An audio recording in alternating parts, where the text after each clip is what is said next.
ॐ भूर्भुवस्वः तत्सवितुर्वरेण्यं भर्गो देवस्य धीमहि धियो यो नः प्रचोदयात्। महाभारत की इस 62वीं कक्षा में आप सभी का स्वागत है। वन पर्व का अध्ययन हम कर चुके हैं और आज से विराट पर्व हम आरंभ कर रहे हैं। जैसे हमने आदि पर्व, सभा पर्व और वन पर्व का अध्ययन किया क्रमशः श्लोकों की व्याख्या सहित, वैसे हम विराट पर्व को नहीं पढ़ेंगे। एक कहानी काव्य के रूप में उस प्रसंग पर चर्चा करते हुए आगे बढ़ेंगे। तो आगे चलते हैं। पांचों भाई विराट नगर अपना जो अंतिम वर्ष है, 13वां वर्ष है, उसको बिताने की योजना करते हैं। योजना करते हुए अर्जुन से पूछा युधिष्ठिर ने कि भाई बताइए कहाँ चलना चाहिए, कौन सा राज्य अच्छा है, किस राज्य में रह करके हम सुगमता पूर्वक रह सकते हैं। तो अर्जुन ने बताया कि भाई पांचाल है, चेदी है, मत्स्य है, सौराष्ट्र है और अवंती है। ये 5 जनपदें हैं, 5 राज्य हैं। इन राज्यों में आप छांट लीजिए कि कौन सा अनुकूल है, कौन सा ज़्यादा ठीक है। तो युधिष्ठिर ने कहा कि हम मत्स्य देश की ओर चलते हैं। मत्स्य देश के जो राजा विराट हैं वो पांडवों के प्रति सद्भावना रखते हैं और हमें उनके पास चलना चाहिए। वहाँ हम सुगमतापूर्वक, सुखपूर्वक, अज्ञात रूप से 1 वर्ष व्यतीत कर लेंगे। बोले कि चल तो रहे हैं, लेकिन ये तो बताओ कि हम काम करेंगे क्या, हमारी क्या क्या योग्यता है, हम वहाँ पर क्या काम करते हुए रहेंगे। क्योंकि जिसके यहाँ जाएंगे वहाँ कोई ना कोई तो काम करना पड़ेगा, कुछ ना कुछ तो सेवा करनी पड़ेगी। सेवा किए बगैर हमें कोई अन्न तो नहीं देगा। और चूंकि हमें अपने रूप को छुपाए रहना है, इसलिए कार्य तो करना पड़ेगा। इसलिए अपनी अपनी योग्यता के अनुसार अब काम बताओ कि हम क्या काम करें। युधिष्ठिर ने कहा कि भाई अभी जो मेरे साथ दुर्दशा हुई तो थोड़ा बहुत जुआ में सीख गया हूँ, और ये जुआ खेलना ये राजा विराट को भी थोड़ा बहुत पसंद है। तो मैं कंक नाम से जाना जाऊं और उनको कहूँगा कि मैं राजा युधिष्ठिर के राज्य में रहता था, उनका प्रिय था, हितैषी था, और मैं कंक नाम से वहाँ रहूँगा और उनके साथ चौसर खेलूँगा। उनके यहाँ जो मंत्रणा आदि कार्य हुआ करेंगे उन पर भी विचार विमर्श किया करूँगा, तो मैं उस राजा का हृदय जीतूँगा। फिर भीम से पूछा गया, भीम तुम बताओ तुम क्या काम करोगे। भीम बोला कि भाई मुझे भोजन करना बहुत पसंद है। तो जिसको भोजन करना पसंद होता है वो भोजन के रस स्वाद को भी अच्छा जानता है, और फिर वो लोग भोजन बनाना भी अच्छा जानते हैं। तो कहा कि मैं रसोइये का काम करूँगा, मेरा नाम बल्लभ होगा, और यदि कभी ऐसा मौका आए मल्ल युद्ध के जैसा, पहलवानों के जैसा, तो राजा के प्रसन्न करने के लिए मैं वो काम भी कर लूँगा। जब ये पूछा जाएगा कि रसोइया इतना बलवान कैसे, तो मैं बता दूंगा कि महाराज युधिष्ठिर के यहाँ मैं मदमस्त हाथियों को वश में करने वाला गज शिक्षक था, गोवी करता, महाबली सांडों को सुधारने वाला, पछाड़कर उन्हें नाथने वाला था, सूप करता तथा नियोधक, दंगली पहलवान रहा हूँ। तो मैं ये काम कर लूँगा। फिर अर्जुन से पूछा गया, भाई अर्जुन तुम क्या काम करोगे। बोले अभी अभी मैं जब देवराज इंद्र से मिलकर के आया तो वहाँ मुझे अप्सराओं से सामवेद की शिक्षा मिली, गंधर्व की शिक्षा मिली। मैं नृत्य, गायन, वादन में पारंगत हो चुका हूँ। तो मैं दृढ़तापूर्वक कहूँगा कि मैं तो नपुंसक हूँ। कानों में कुंडल, हाथों में चूड़ियाँ धारण करके वहाँ की जो स्त्रियाँ हैं, कन्याएँ हैं, युवतियाँ हैं, उनको संगीत की शिक्षा दूंगा। तो इससे मेरा स्वरूप छुपा रहेगा और मेरा जीवन निर्वाह हो जाएगा। नकुल से पूछा गया भाई तुम क्या करोगे? तो नकुल ने कहा कि मैं अश्वों की देख रेख करूँगा और अश्वों को शिक्षा देने का कार्य करूँगा, मैं उसमें पारंगत हूँ। जब मुझसे पूछा जाएगा कि आपने यह शिक्षा कहाँ प्राप्त की, तो मैं कह दूंगा कि महाराज युधिष्ठिर के यहाँ मैं अश्वपति था, अश्वाध्यक्ष था। जब बात सहदेव से पूछी गई कि सहदेव तुम क्या करोगे, तो सहदेव बोला कि मैं गायों की सुरक्षा करने में, गौओं की सेवा करने में मुझे अत्यंत रुचि है। गायों की गिनती करना, उनकी रोगों की चिकित्सा करना, उनकी देख परख करना, ये मुझे बड़ा अच्छा लगता है। तो मैं गौरक्षक, गौ सेवक के रूप में उनके यहाँ रहूँगा और तंतिपाल नाम से मैं जाना जाऊँगा। अंत में द्रौपदी की बात आती है कि भाई द्रौपदी, अब तुम बताओ, तुम क्या कर सकती हो? तुम में तो अन्य स्त्रियों के समान कोई गुण भी नहीं है जो बहुत सारे कार्य कर सकती हैं। तो द्रौपदी बोले कि मुझे कुछ नहीं तो ब्यूटी पार्लर का काम तो आता ही है, मैं केस संवारने का काम कर लूँगी, मेकअप का काम कर लूँगी, जो वहाँ की रानी है उसकी सेविका बन जाऊँगी। और जब मुझसे पूछा जाएगा कि आप पहले कहाँ सेवा का कार्य करती थी, तो मैं कह दूँगी कि मैं महारानी द्रौपदी की परिचारिका थी। तो इस प्रकार से उनकी मंत्रणा हो चुकी होती है। उसके बाद धौम्य जो उनके पुरोहित हैं उनके पास आते हैं। उन्होंने कहा कि देखो, आप राजपुत्र हो, राजपुत्र कैसे होते हैं ये तो आप जानते हैं, लेकिन राजपुत्रों को यानी राजाओं को कैसे प्रसन्न किया जाता है, उनके राज्य में कैसे रहना चाहिए, थोड़ा बहुत आप जानते हो, लेकिन थोड़ा बहुत हमसे भी सुनो। कहते हैं कि देखो, आप 6 लोग राजा के पास रहो तो इस बात को भूल जाना कि आप राजा हो। आपको सेवक के रूप में रहना है। तो सेवक को कितनी सावधानियां अपने स्वामी के प्रति रखनी पड़ती हैं, अपने मालिक के प्रति रखनी पड़ती हैं, अपने राजा के प्रति रखनी पड़ती हैं, उसको समझो। और ये जो प्रसंग है, ये प्रसंग हम सभी के लिए शिक्षाप्रद है कि जो लोग मान लीजिए अपने बड़े गुरु, आचार्य, स्वामी, राजा आदि के सानिध्य में रह कर के कार्य करते हैं, सेवा करते हैं और उनको प्रसन्न रखना चाहते हैं, तो वो इन नियमों को अवश्य फॉलो करें जो धौम्य ऋषि यहाँ पर पांडवों के लिए कह रहे हैं। तो धौम्य कहने लगे कि राजा से मिलना हो तो पहले द्वारपाल को सूचना दो और मिलने के लिए उनसे आज्ञा लेनी चाहिए।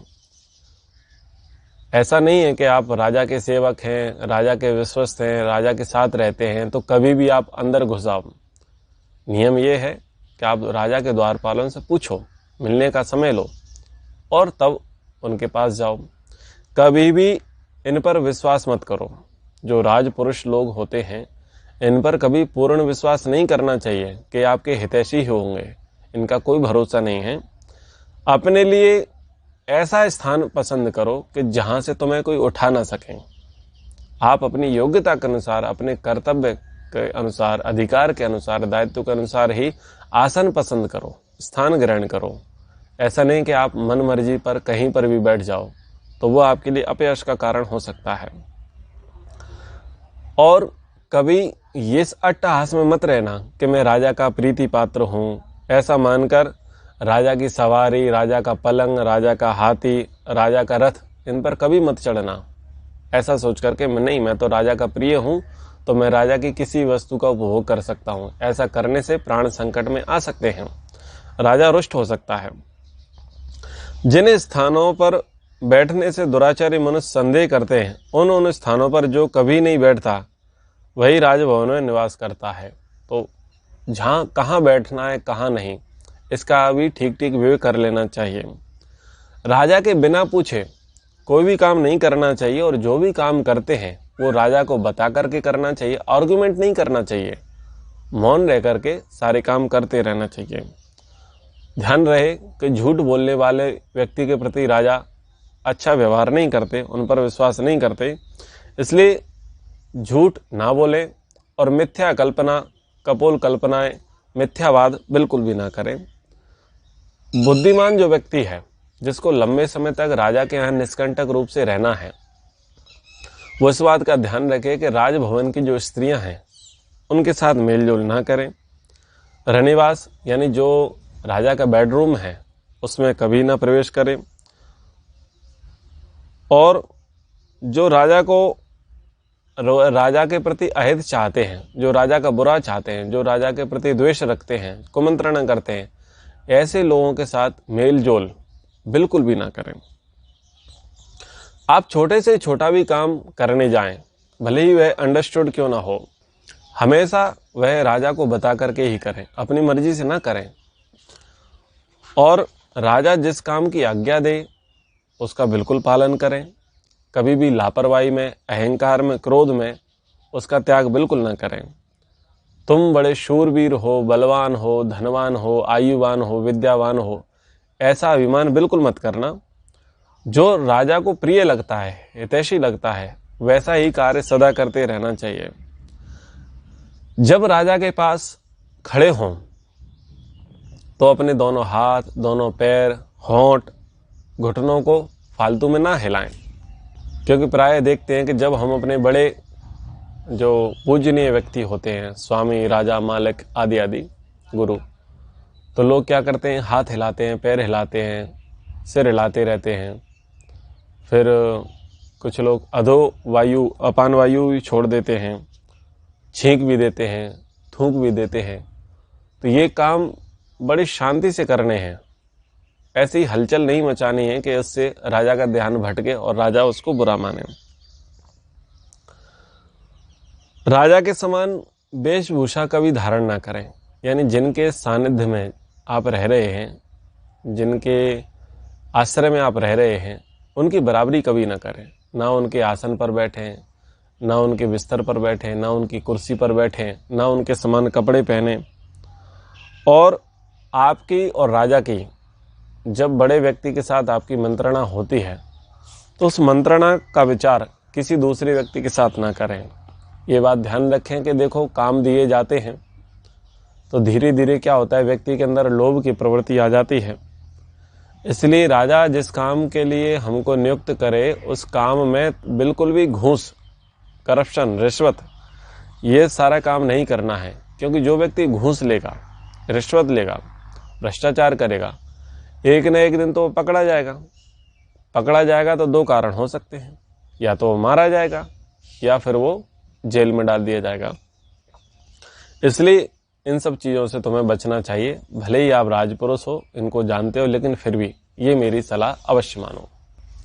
धौम्य ऋषि की बात सुन करके, उनका आशीर्वाद लेकर के पांचों पांडव मत्स्य देश, राजा विराट की नगरी, जो कि आज के समय में जयपुर है, अलवर है, भरतपुर है, ये किसी ज़माने में मत्स्य देश के अंग थे। तो यमुना नदी को पार करते हुए वहाँ पर पहुँचे तो सब अस्त्र शस्त्र इनके पास अपने अपने थे। बोले इस वेशभूषा में जाएंगे, अस्त्र शस्त्रों को लेकर के जाएंगे और राजा की नगरी में प्रवेश करेंगे तो लोग तो भयभीत हो जाएंगे, तो क्या करें इनका। तो उन्होंने विचार किया कि शमशान भूमि पर एक बहुत बड़ा टीला था। उस टीले पर बहुत बड़ा शमी का वृक्ष था। उस शमी के वृक्ष की बड़ी लंबी चौड़ी विशाल शाखाएं थी और घनघोर था। तो उस वृक्ष पे नकुल को चढ़ाया और नकुल ने उसकी शाखाओं में, उसकी खोखलों में वो सारे अस्त्र आयुध छुपा दिए। अब कोई व्यक्ति उस पेड़ के निकट ना आए तो उन्होंने एक युक्ति अपनाई कि एक शव को, मृतदेह को उन्होंने शमशान से उठाया और उस पेड़ से लटका दिया, ताकि भय के कारण कोई व्यक्ति इस पेड़ की ओर आए ही नहीं। तो ये उन्होंने एक चतुराई भरा काम किया और ये व्यवस्था उन्होंने अस्त्र शस्त्रों को छुपाने की कर दी। यूं तो उनके कार्य के अनुसार नामों का विभाग हो गया था। युधिष्ठिर का कंक, तंतिपाल सहदेव का, ग्रंथिक नकुल का, बृहन्नला अर्जुन का और बल्लभ ये भीम का नाम हो चुका था और शैरेंद्र द्रौपदी का नाम हो चुका था। लेकिन इनके एक उपनाम थे जो यक्ष के रूप, गंधर्वों के रूप में इन्होंने नाम रखे। जय, जयंत, विजय, जयतसेन, जयद्वल, ये इन्होंने गुप्त नाम रखे ताकि कभी कोई आपातकाल आए तो आपातकाल में इन नामों का प्रयोग करते हुए हम संदेश दे सकें और एक दूसरे की सहायता कर सकें। अपनी योजना के अनुसार राजा विराट की नगरी में प्रवेश करते हैं और क्रमशः पांचों पांडव अपना वेश बदल करके, नाम बदल करके, कार्य बदल करके अपनी अपनी योग्यता के अनुसार कार्यों का विभाजन करते हुए राजा विराट की नगरी में रहने लगे और सुखपूर्वक वो 8-9 महीने उन्होंने व्यतीत कर दिए। इस बीच जी मूत का ये युद्ध होता है, एक मल्ल युद्ध होता है। जीमूत नाम का एक पहलवान होता है जिसको भीम के द्वारा वध कर दिया जाता है। अब घटना क्या घटती है कि पराधीन सपने ही सुख नाही। जब दूसरे के राज्य में रह रहे हैं, सेवक सेविका के भाव से रह रहे हैं, तो आवश्यक नहीं है कि सदा सुखपूर्वक वहाँ रहा जा सके। और दुख के बादल एक बार फिर द्रौपदी पर और पांडवों पर मंडराने लगे। 10 मास पूरे हुए और पूरे होते होते 12 मास पूरे होने के कुछ दिन शेष रह गए थे। इतने में ही कीचक, जो कि राजा विराट की पत्नी का भाई था और राजा विराट का सेनापति था। अगर हम इतिहास की बात करें तो जीजा के जो साले हैं वो बहुत बड़े बदमाश रहे हैं। जैसे कि एक जीजा का प्रसिद्ध शाला जो रहा वो था शकुनी, धृतराष्ट्र का शाला, गांधारी का भाई, दुर्योधन का मामा। ये दुष्ट रहा। ऐसा ही दुष्ट, उससे भी बड़ा क्रूर पापी अगर कोई व्यक्ति था तो वह था कीचक। कीचक सुदेशना का भाई था। सुदेशना राजा की पत्नी थी। राजा विराट आयु में अधिक थे, वृद्ध थे, कमजोर थे। और जिस राजा का सेनापति कीचक जैसा दुष्ट व्यक्ति हो तो वहां पर राजा की कहाँ चलेगी। जहां जहां पर पत्नी के भाई, पत्नी के परिवार वाले राज्य पर अधिकार करें, शासन करें, वहां पर राजा की स्थिति अत्यंत दयनीय हो जाती है। और यही दयनीय स्थिति राजा विराट की थी। कीचक अकेला वहां पर नहीं था। कीचक के अन्य भाई भी वहां पर बड़े बड़े अधिकारों पर पदस्थ थे। तो कीचक की दृष्टि द्रौपदी पर पड़ती है। द्रौपदी पर पड़ती है तो द्रौपदी को देख करके वह कामाशक्त हो जाता है। कामाशक्त होकर के उसका विचार होता है कि इससे रति क्रिया की जाए, इससे काम वासना की तृप्ति की जाए। तो दुष्ट नीच व्यक्ति जो होते हैं वो क्या करते हैं कि जो नौकर होते हैं, दास दासी होते हैं, उन पर अपनी काम वासना पूरी करना चाहते हैं। ऐसी विचारधारा के लोग आज भी हैं, पहले भी थे। ऐसे लोग दुष्ट ही होते हैं। तो वो व्यक्ति अपनी बहन सुदेशना से याचना करने लगा कि ये जो आपकी सैरेंद्री है, दासी है, मुझे इससे संपर्क करवाइए, मैं इससे संबंध रखना चाहता हूँ। और यदि यह राजी हो तो मैं इससे विवाह भी कर लूँगा, अपनी रानी बनाऊँगा, इसको सारे सुख भोग दूँगा, तो मेरा इससे बात चलाइए। तो उसने कहा कि भाई तुम स्वयं बात करके देख लो। द्रौपदी से जब बात की गई तो द्रौपदी ने कहा कि भाई तुम दुष्ट व्यक्ति हो, तुमको ऐसा नहीं करना चाहिए। मैं दूसरे की पत्नी हूँ, मेरे देखो बाल भी खराब हैं, मेरा रूप भी अच्छा नहीं है, रंग भी अच्छा नहीं है, और मैं पतिव्रता हूँ, और मेरे पति जो है वो गंधर्व है, और पराई स्त्री में तुम्हें कभी भी इस प्रकार का मन नहीं लगाना चाहिए। ये ना करने योग्य कर्म हैं जिनको तुम्हें नहीं करना चाहिए। श्रेष्ठ पुरुषों को सर्वथा इसका त्याग कर देना चाहिए। जो झूठे मिथ्या दोष हैं इनको छोड़ देना चाहिए और धर्म का अनुसरण करना चाहिए, धर्म के मार्ग पर चलना चाहिए। ऐसे कामाशक्त होने की आवश्यकता नहीं है, ये अधर्म है, अन्याय है। प्रेम से द्रौपदी उसको समझाती है। लेकिन कामाशक्त कीचक उसकी बात नहीं समझता और हट कर लेता है कि मैं इसके साथ भोग करूंगा। अब वो अपनी कुमंत्रणा में सैरेंद्री से, अपनी बहन सुदेशना से याचना करता है। अपनी भाई की ऐसी कामाशक्त व्यवस्था पर बहन राजी हो जाती है और एक कुचक्र, एक षड्यंत्र दोनों भाई बहन का चलता है। बहन बोलती है कि भाई तू कोई अच्छा सा दिन देख ले और उस दिन अच्छे भोजन का अच्छा डेकोरेशन तू कर लेना, मैं इसको तेरे पास भेज दूंगी कुछ लेने के बहाने।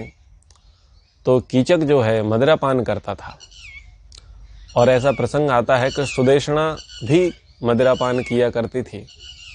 तो ये प्रसंग अच्छा नहीं है, बहुत बुरा प्रसंग है, लज्जित कर देने वाला प्रसंग है। तो सोचने वाली बात है कि एक स्त्री जो दूसरे की पत्नी है, वो दूसरे की पत्नी को दूसरे परपुरुष के साथ संबंध स्थापित करने के प्रयास में लगी रहती। तो सोचने वाली बात है कि वो परिवार, वो समय, वो काल, वो कितना बेकार था। आज के समय के जैसे ही मान लेते हैं ना। सोचने वाली बात है ना कि खुद एक स्त्री है पत्नी की, पति की, और वो देख रही है कि इसकी ये जो दासी है ये भी किसी न किसी की स्त्री है, और मेरा जो भाई है वो भी विवाहित है, कामाशक्त है, तो मैं ऐसा कैसे कुकर्म करूं। लेकिन वो कुकर्म करने के लिए सुदेशना तैयार हो जाती है अपने भाई के प्रणय निवेदन पर। होता क्या है कि उसको षड्यंत्र पूर्वक द्रौपदी को राजा कीचक के पास भेजने की योजना बनती है सुदेशना के द्वारा। सुदेशना कहती है कि आप जाओ कीचक के महल में जाओ और वहाँ से मदिरा लेकर के आ जाओ। उसने कहा कि ये तो काम मैं नहीं करूँगी, आपको ये काम कराना है दूसरों से कराओ, ये मेरे योग्य कर्तव्य कर्म नहीं है। और कीचक दुष्ट व्यक्ति है, मेरे प्रति वो गलत भाव रखता है। तो सुदेशना ने कहा कि भाई मेरा आदेश है और आपको मैं भेज रही हूँ, वो कुछ नहीं करेगा। तो रोती हुई, डरती हुई, परेशान होती हुई, झिझकती हुई द्रौपदी जब उसके महल में जाती है तो कीचक उसका हाथ पकड़ लेता है। तो कीचक को धक्का देते हुए द्रौपदी रोती रोती बाहर राजभवन की ओर आती है। तो पीछे पीछे दौड़ता हुआ कीचक आता है और राजभवन में राजा विराट के सामने ही द्रौपदी को लात मार देता है। जब ऐसी स्थिति हुई तो वहां पर बल्लभ रसोइया यानी भीम उपस्थित थे और वो पछाड़ करके फेंकने के लिए तैयार थे। किसको? कीचक को। तो अंगूठे से अंगूठा दबा दिया जाता है युधिष्ठिर के द्वारा, संकेत कर दिया जाता है कि अभी शांत रहो, इससे एकांत में निपटना है। तो जब ऐसे दबा दिया तो क्रोध तो आ ही रहा था भीम को। तो उन्होंने पेड़ की ओर देखा। जब पेड़ की ओर देखा तो उन्होंने कहा, भीम से युधिष्ठिर ने, कि जिस हरे भरे वृक्ष की शीतल छाया का आश्रय लिया जाए उसके पहले उपकारों का स्मरण करते हुए उसके किसी भी पत्ते को हानि नहीं पहुंचानी चाहिए। यदि तुम्हें भोजन पकाने के लिए सूखी लकड़ियों की आवश्यकता है तो इस हरे पेड़ को नष्ट क्यों करते हो? जाओ बाहर चले जाओ, बाहर जाकर के कोई सूखा पेड़ लेकर के आओ और ईंधन का काम कर लो। तो उसको वहाँ से भगा दिया जाता है। और युधिष्ठिर के द्वारा जो कंक हैं उनके द्वारा कह दिया जाता है, शैलेंद्री तुम भी जाओ, तुम भी अपना काम करो, और उसको राजभवन में अंदर भेज दिया जाता है। राजा विराट वहाँ चुप होते हैं। यहाँ पर द्रौपदी का वैसा ही अपमान होता है एक प्रकार से जैसा सभा पर्व के अंतर्गत अपने ही राजभवन में दुशासन और दुर्योधन के द्वारा द्रौपदी का अपमान होता है। और यहाँ पर पांडव ऐसे ही मूक बाधिर चुप बने बैठे रहते हैं, विवश बने रहते हैं जैसे वहाँ पर रहते हैं। अब द्रौपदी तो बड़ी परेशान थी, उसका तो अपमान हुआ था। तो वो जानती थी कि ऐसे संकट के समय में मेरी कौन रक्षा कर सकता है, कौन सहायता कर सकता है। आधी रात को उठ करके द्रौपदी भीम के कमरे में जाती है और बोलती है कि उठो, क्यों सो रहे हो, मेरा अपमान हुआ है, मेरे प्रति दुर्व्यवहार हुआ है। भीम बोलता है कि बताओ क्या बात हुई है। बोले सब कुछ जानते हुए मेरे से पूछ रहे हो क्या बात हुई है? एक कीचक दुष्ट व्यक्ति है, मेरा अपमान कर रहा है, मेरे सबके सामने इसने मुझे लात मारी है और यह मेरे साथ भोग भोगना चाहता है, मेरा सतीत्व को नष्ट भ्रष्ट करना चाहता है, ये तो मृत्यु का भागी है। दोनों देवर भाभी मंत्रणा करते हैं। मंत्रणा करते हुए उनको बोलते हैं कि भाई ऐसा है कि इसको अब बहाने से नृत्यशाला में बुला लो। तो कीचक को नृत्यशाला में द्रौपदी के द्वारा बुलाया जाता है। कीचक नृत्यशाला में आता है। नृत्यशाला का वहाँ पर अंधेरा कर दिया जाता है और द्रौपदी की शैया पर भीम जाकर के साड़ी ओढ़ करके लेट जाते हैं। कीचक आता है, बड़ा प्रसन्न होता है, बिस्तर के पास बैठ करके वो भीम के ऊपर हाथ फेरने लगता है।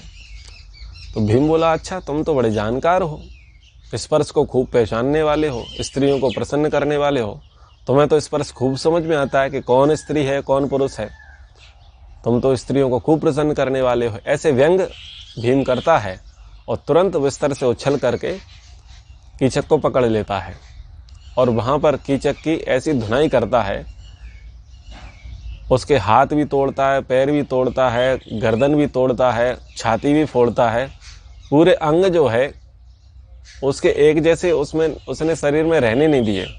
सारे अंग प्रत्यंगों को भीम ने दम से तोड़ा। जैसे कि खलबत्ते से किसी चीज़ को कूट दिया जाता है, ऐसे ही भीम ने कूट कूट करके लहूलुहान कर दिया कीचक को। कीचक का प्राणांत हो जाता है। जब बाद में पता चलता है कि गंधर्व के द्वारा, जो गंधर्व 5 गंधर्व इसकी रक्षा करते हैं, उन गंधर्वों के द्वारा कीचक की हत्या कर दी गई है, तो कीचक के जो उपकीचक थे, अन्य जो भाई थे, वो द्रौपदी को देखते हैं। द्रौपदी एक खंबे से के सहारे से टिक करके खड़ी रहती है, तो कहते हैं कि इसकी वजह से ये कीचक मारा गया है। निश्चित रूप से कीचक पापी था, लेकिन ये भी पापी है। इन दोनों को, इस कीचक के साथ इसको भी मार डालो। तो राजा विराट को बोलते हैं कि हम इसको भी मारना चाहते हैं, हम इसको जिंदा जलाना चाहते हैं। तो राजा विराट तो असहाय व्यक्ति था, कमजोर था, और वो बहुत सारे लोग थे कीचक के भाई लोग, क्योंकि सेना और बहुत सारा अधिकार सब उन्हीं के अंतर्गत था। ये तो केवल नाम का राजा था, लेकिन काम का राजा तो कीचक था और कीचक के भाई थे। तो व्यवस्था पूर्वक वो कह देता है कि ठीक है, ले जाओ।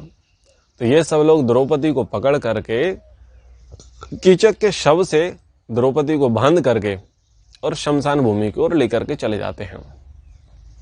जब शमशान भूमि की ओर लेकर के जाते हैं तो द्रौपदी आवाज लगाती है, जय जय जयेंद्र, जय जयद्वल, जो उन्होंने गुप्त नाम रखे थे। तो भीम तुरंत उठ करके खड़ा हो जाता है कि चिंता मत कर, मैं आ रहा हूँ। और दीवार को फांग करके वो जहाँ शमशान भूमि की ओर लेकर के जा रहे थे, पीछे पीछे ये भीम आ जाता है।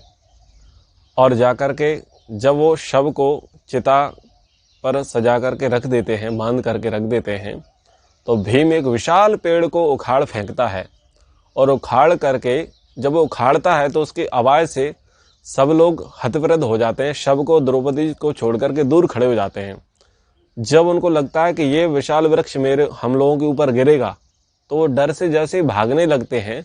तो ऐसे वृक्ष को घुमाता है भीम, उन 105 भाइयों को उस एक विशाल वृक्ष की मार से उन सारे 105 लोगों को मार दिया जाता है। अब भीम ने इसके बाद द्रौपदी के बंधन खोल दिए।